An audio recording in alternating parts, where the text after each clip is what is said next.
So I've got this NAS here that I picked up some time ago, and just recently it quit working. The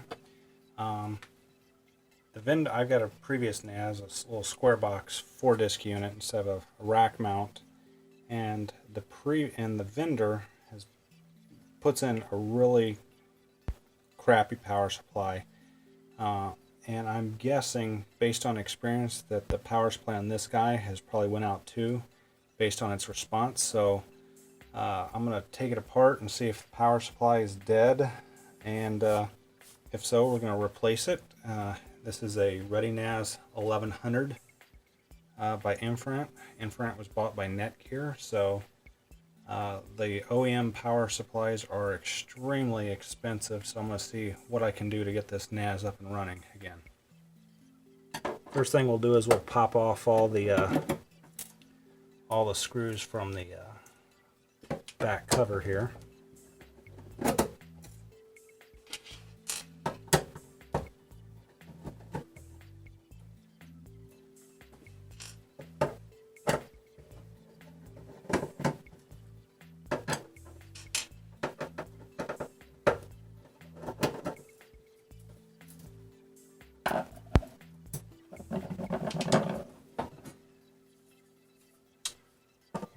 It's just as I thought. It's a little 1U power supply right here. Looks like the exact same model that's in my other NAS that's been replaced before also. The airflow through these things aren't exactly the best, so what ends up happening is it just cooks the inside, and I can see it's got some scorch marks in there, so I'm guessing that's what's happened, because this one little fan here just isn't enough to pull enough heat through there. And you'll see once I get this out what I mean by that. I'll show you the insides of these things, how they're so packed full of components that it is absolutely ridiculous how much stuff they've got in there, and it creates a lot more BTUs than this fan can dissipate. So let's pull this out. There's a screw right down here. There's a screw over here. There is a screw back down here that is a little bit at an angle to get. I'm just taking off the screws. Let's undo the motherboard connector here. It's your regular, what you would think is an ATX connector.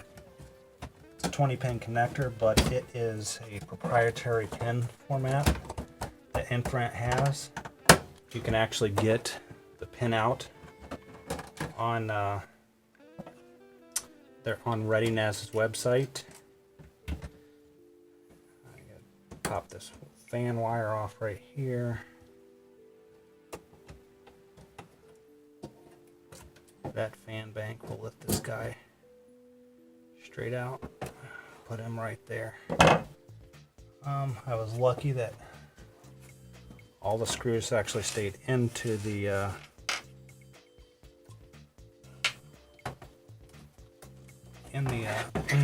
power supplies case, so I didn't have to worry about that. I'm going to go ahead and snap this guy back down so he stays where he is. I'll go ahead and open up this case to show you what it looks like inside, because I am almost guaranteed when I power this thing on, it gets absolutely nothing, and that's classic ReadyNAS power supply failure.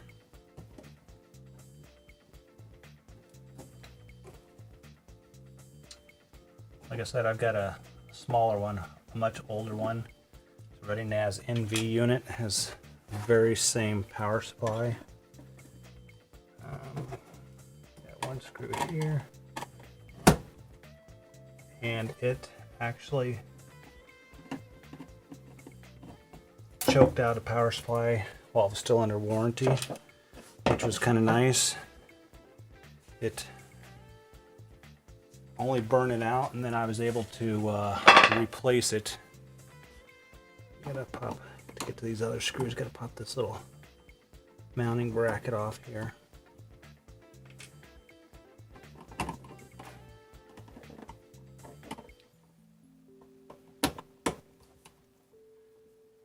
only reason why I'm not disconnecting these power cords right now is I want to be sure that I get the right ones connected back up.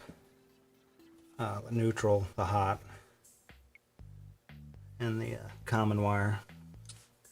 So pop that last remaining case screw out.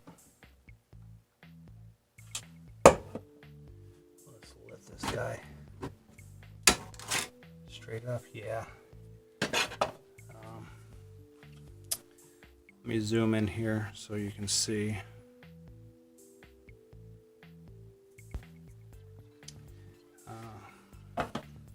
The caps right here, these caps, these capacitors are totally bulging. All of them are bulging.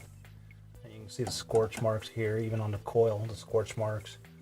Transformer has scorch marks. And I'll move the camera here in a second, but right down in there, there's actually a capacitor that's blown its top. So this guy just got way too hot, and that's what I meant by there's a lot of components in here. But if you look carefully, right there in the center of the screen, just to the right of the white coil, you can see the cap that actually has blown its top. So you can see how those other ones are just completely bulging, and pretty much this power supply overheated and shot itself. So that's one thing, unfortunately, that happens with high BTU, bad cooling. It's not exactly the best situation, and unfortunately, I've found some replacement ones recently because I have a feeling my other NAS is about ready to die too. As far as its power supply, OEM wise, you can find these on Amazon. They're about $125. That's way too expensive for something that will blow out in 3 or 4 years. I found some ATX model power supplies that are exactly the same, that say they're replacements for this. The only difference is, I mean, I'll give you a close-up here. The only difference is ReadyNAS and Infrant used a proprietary connections for these. And when I say proprietary, over here on the back side where pin 12 is and pin 10, pin 12 and pin 8, it's different. They got a 12-volt wire, a 12-volt wire going in, whereas an ATX has a negative 12 going in there, and then some of them have nothing or another wire going in there. I saw a video from a gentleman that showed how to pop these pins out using paper clips rather than the tool. He said the tool's actually harder to use. I'll link in his video because I'm not going to show you how he made them. You can look at his video. But I went ahead and made a couple of paper clips to pop out a pin. So, my hunch is that's why this died. Unfortunately, it's a pretty good device. It's business class, but it's worse than consumer class power supply. So just got to wait for the power supply to come in, and then I'll get back to this.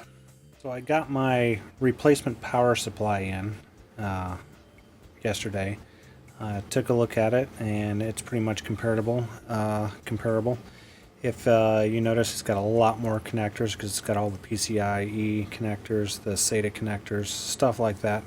We won't use any of those. What we'll end up doing is we'll use this 20-pin motherboard connector, which is similar, as I stated, to this one, except you got a few wiring changes that need to be done. I mean, you can see here it's pretty much the same. One of the few exceptions is the blue wire here versus the white there. This is a -12, that's positive 12, and you get another positive 12 over here, which we'll have to swap out on this. That's what these are going to be used for pulling out the pins. Right here, nothing more than a couple of paper clips that are smashed down. We'll go down between the sides of the pins and release the clips. I'll get working on that and we'll see how this thing goes.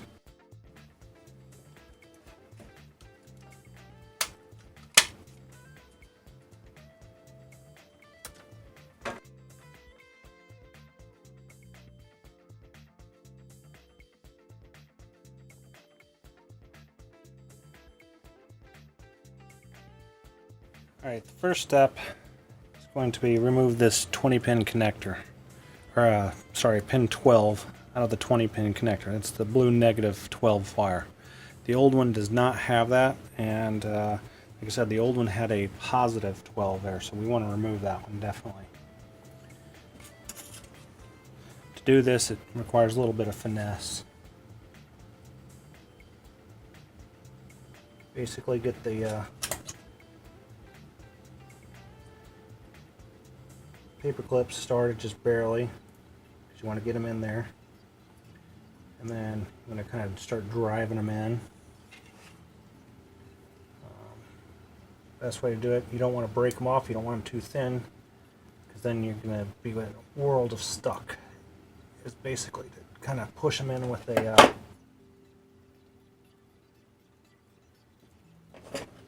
needle nose pliers.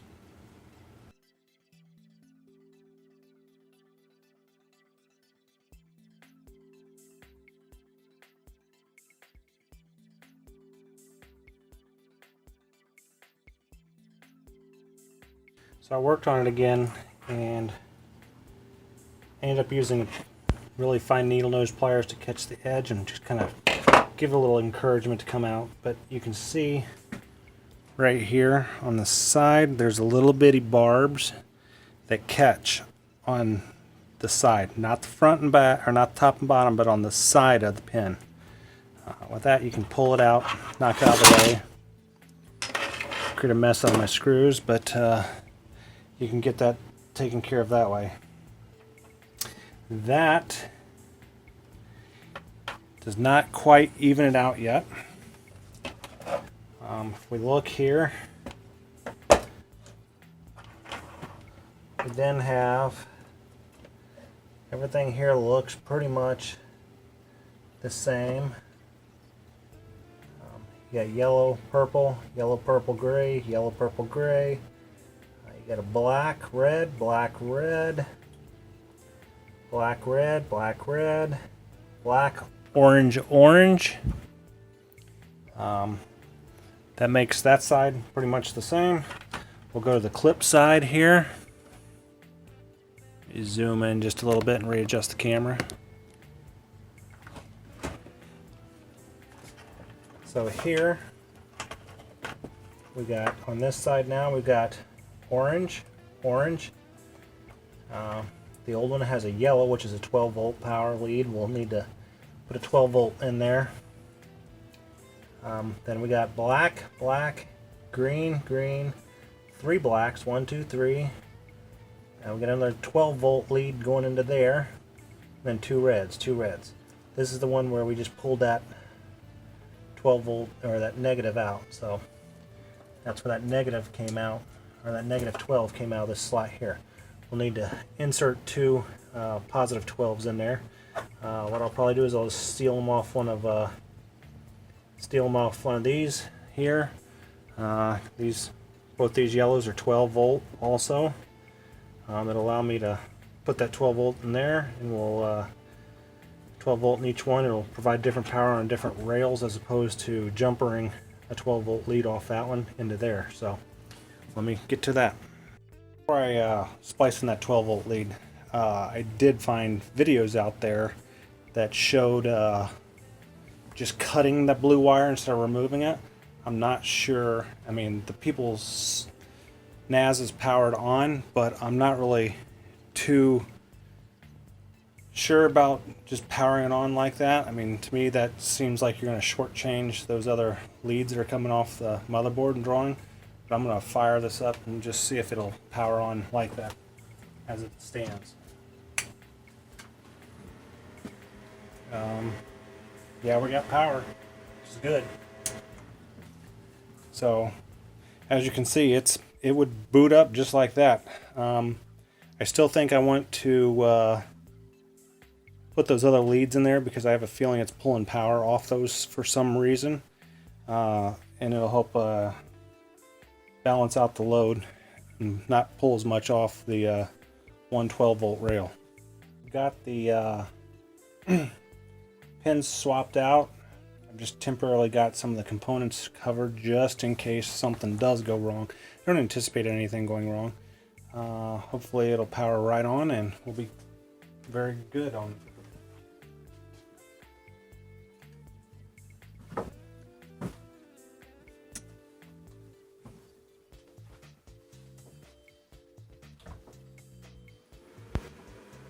As you can see, it powers up.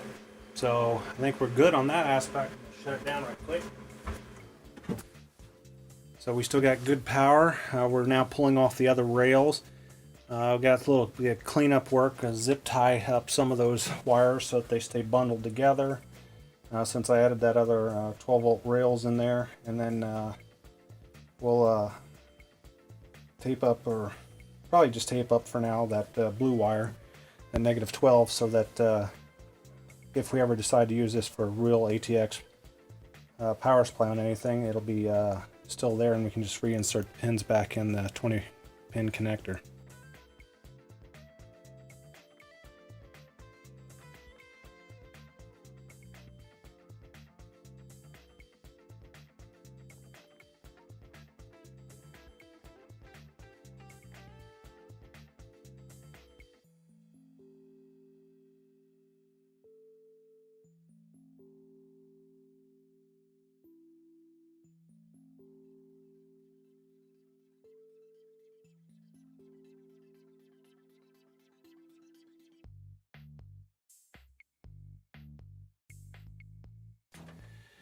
Now, one other thing I did notice on this power supply is the mounting hardware is a little different. The bracket's down low on this.